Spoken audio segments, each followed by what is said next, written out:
Hello, collective. This message is timeless. So, whenever you see it, is when you're meant to receive the message. It is currently October 2020, crazy year. I hope you're all well.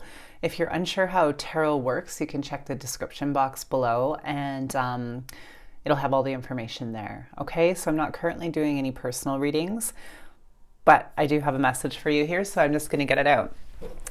I don't know what the message is going to be. I don't know if it's love, money, career, self, spirituality. So I'm just going to pull some basic cards, roll with the message, and then depending on what the message is, I might pull some other cards. I see a couple are flipped over right now, so I'm going to pull them out. So I might grab some other decks depending on the nature of the message. Like if it's romance, I'll grab some romance, angels, etc., etc. More spiritual, I'll grab some more spiritual cards. So let's just get in and see what it is. So these three were flipped over in my deck already, so I'm just going to look at them. Okay. So I think right now you are carrying a heavy mental burden. And all up in your head. But I think it's in kind of like, I think you've detached emotions from whatever situation you're in, and it's all mental right now. So maybe you had a situation where you were hurt, but the pain is kind of subsided a bit, and now it's like mental ruminating, going over it and over it and over it again. I think you realize that you're kind of getting to the end of this, so I think you're starting to understand, like, okay, this is just natural for me to be feeling like this, and thinking this, but it's coming to the end. It is a burden. I think it's probably taking over your entire thought process lately, but that happens. So also keep in mind that this is like sort of a mental prison we create ourselves. And I think you know that. I think you're thinking, okay, I have to stop obsessing and thinking about this at some point here in the future. And I think you cognitively get that. You actually understand that. So I think the initial pain in like the heart is sort of fading, and the pain is more in the mind right now, if that makes sense. Okay, so maybe let's see what happened.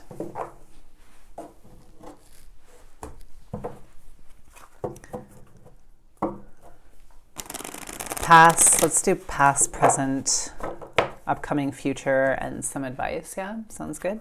Okay, that's what we'll do. Okay. So what happened to get the collective in this mental prison? I think we're making a jailbreak soon, though. I think you realize, okay, I can't keep doing this much longer.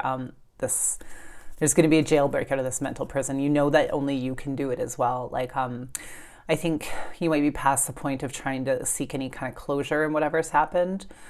And you're just like, okay, I am in control of my thoughts. I know I'm letting them run wild. I know I'm kind of doing this overthinking to myself.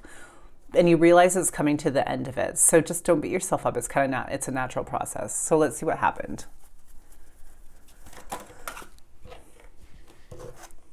Two major arcana is the moon, Pisces or Cancer, and the Chariot.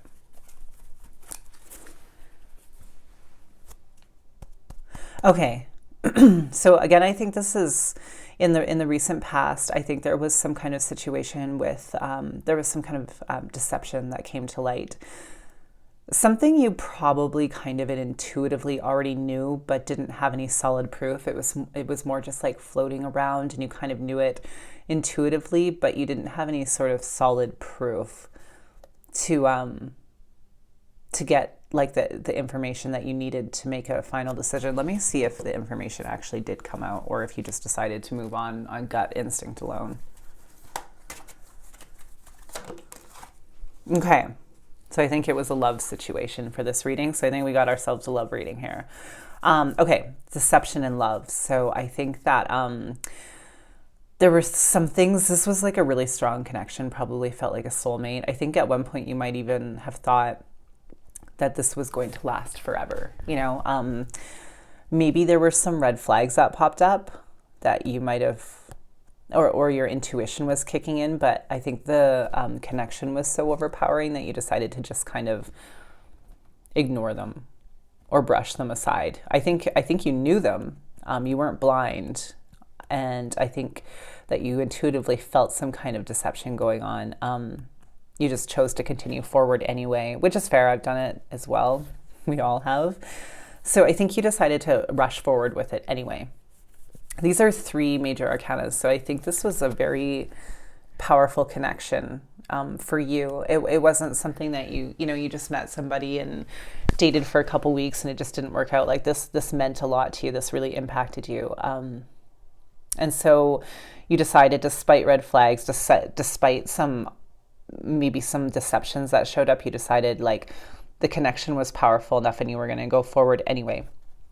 Which, don't beat yourself up for, because that's how we learn and we grow. And sometimes we have to just meet these people and follow through with these connections, even if they end up being painful and we realize that we did ignore red flags. Sometimes they just need to happen anyway. And I think that this one did need to happen because there's 3 major arcana. So I think this had to happen. So no beating yourself up about ignoring red flags, okay?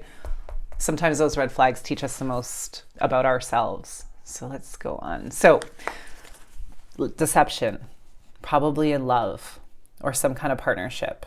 Could be business, but I'm thinking for most of you it's love. You decided to go forward anyway because it was such a powerful connection. Okay, let me see if I can get anything else on that. One more. Let's see if we can. Okay, so I think that this also happened right when you were comfortable being single.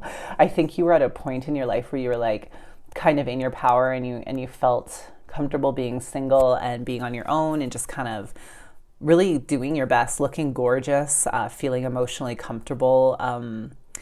And then this came in and happened, very powerful.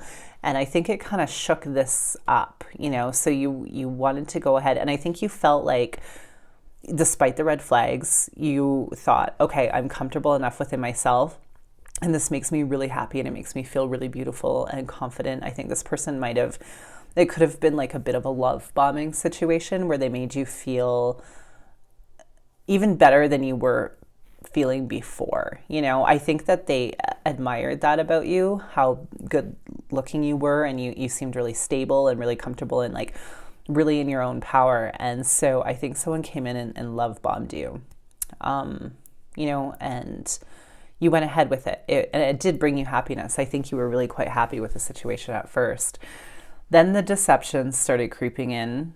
And now I think you feel like you've had to crawl out of this situation and you're going to have to go forward into the unknown again. And okay, so let's look at this card. Let me see if I can get it on there. So you can see how this crab is coming out of the water, right?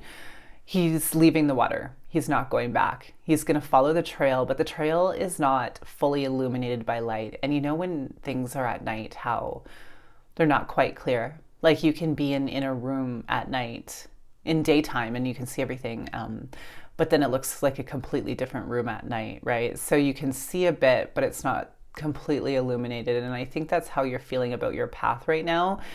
I think you don't know exactly how you're going to get ahead or go forward, but you're going to have to do it anyway. Despite like it seems a bit perilous, and sometimes impossible, but if you can't go back. You're the crab, you can't go back into the water. You're going to get on that path despite the hidden dangers that could be ahead and how perilous it might seem and just unknown. You're going to go for it anyway. That's what you decided. Okay, so let's get the present.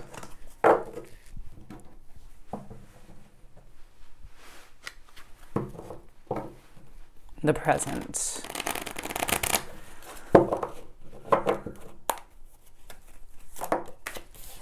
Okay, yeah. Heavy burden again. So I think you're feeling really burdened, really weighed down. I think you might feel like there's just so much to do and such a load to, you have such a load to carry.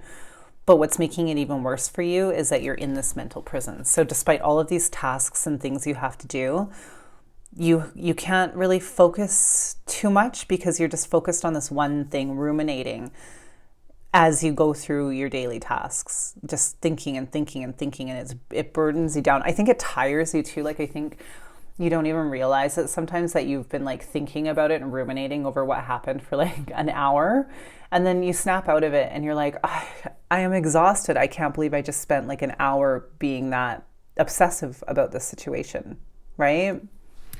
Okay, been there. Let's see what's ahead. Coming up ahead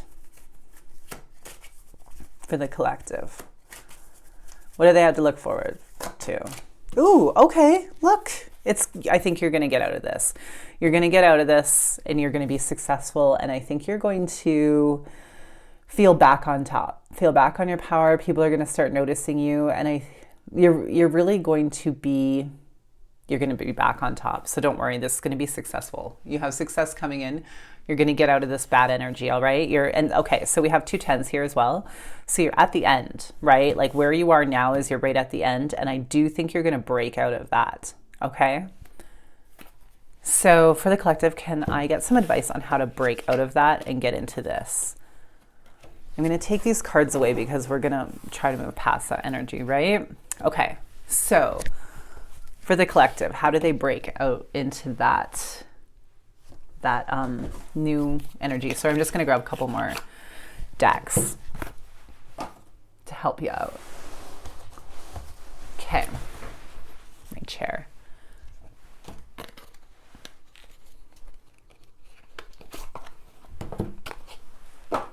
Advice for the collective on how to get from that 10 of Wands to that 6 of Wands. Feeling passionate again, back on top, confidence coming back. What advice do we have for them? Let's help the collective out.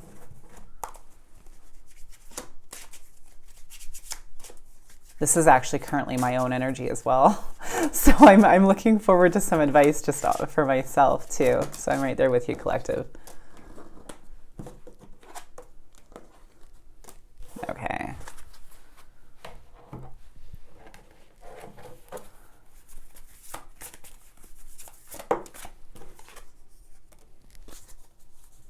Okay.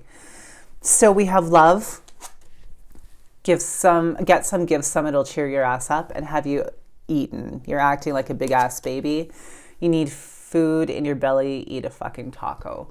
Okay, so give some love, but don't focus on the romantic love so much. If you're in a romantic situation, you definitely can, but focus on friends, love with your friends, love to yourself, love to your family, you know, and take care of yourself. Like if you're not eating very well or not eating at all, you gotta get some like nourishing food inside, because like what we eat is, you know, kind of what we are. So kind of clean up your diet, take care of yourself, and give yourself some self-love too, you know, like don't beat yourself up for what happened. I know this sounds really cliche, but you know, it's true. And then 6 of Gabriel, congratulations, you've done a wonderful job. Time to move on to the next project, awards, scholarships, or promotions. Okay, so yeah, you know, the lesson might have been hard. You might be kicking yourself over red flags or getting tricked or whatnot, but it was supposed to happen. There were 3 major arcanas. The cards are saying you've done a wonderful job. You know, you're just at the tail end of that obsessive thinking and you're on your way. So I think really what you need to do is think about what you've learned, how you got through it, who you're becoming, and focus on, you know, a new project or whatnot. But you did a good job and you're doing a good job. Okay. So I want you to know that. And the cards want you to know that too. So take care of yourself, give out some love to your friends, family, children, pets, and realize like even if you weren't perfect, you did a damn good job. Okay, so I hope this helps, collective. I'll see you for the next reading, and yeah, stay safe out there.